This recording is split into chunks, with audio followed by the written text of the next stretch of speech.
Hi everyone, in front of me I've got Blackview A200 Pro and let me share with you how to change the 3 buttons navigation into the gestures in this device. So let's start with opening the settings, and here we have to scroll and find gestures and keys.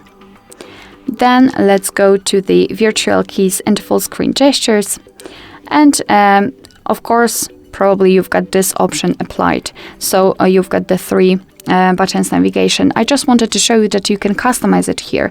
Just tap on more settings, and here you can reorder the back button and the recents according to your personal preference.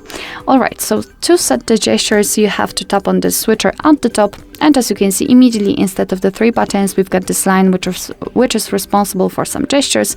You can also customize the gestures. Just tap on the more settings. And here you've got the options to back sensitivity, and to be honest I highly recommend to get back to this option after a while of using the gestures, so you'll decide whether you need this back sensitivity to be lower or higher. And now a quick tutorial of how to use the gestures. If you want to get back to the previous page just like by using the back button, swipe your finger from the side to the center, you can see this arrow, and release the finger. It works from left and the right side also. If you want to get back directly to the home page, swipe your finger from the bottom to the center of your device, and your motion should be quick and short, just like that. And if you want to open the recents, repeat the gesture, however elongated, so from the bottom to the center, like that. And after releasing, you can see the recents.